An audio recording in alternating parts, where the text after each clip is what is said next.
नाथ समस्ता लोका सुखिनो भवन्तु। नमस्ते मी చంద్రశేఖర్ మహాదేవ్ కాశీ వారణాసి కాశీ ఖండం 7వ అధ్యాయం శివశర్మ సప్త మోక్షపుర యాత్రలో కాంచీపురం.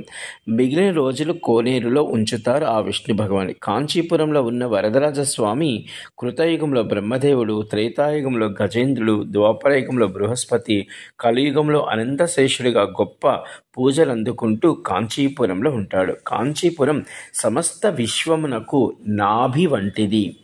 కాంచీపురం 18 శక్తిపీఠాలలో ఒక శక్తిపీఠము ఉన్నది అమ్మవారు. కాంచీపురం సతీదేవి యొక్క నాభి పడినటువంటి ప్రదేశముగా పురాణాలు చెప్తాయి.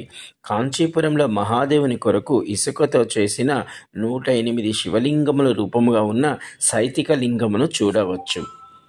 సహస్రలింగముగా పేరొందబడుతుంది.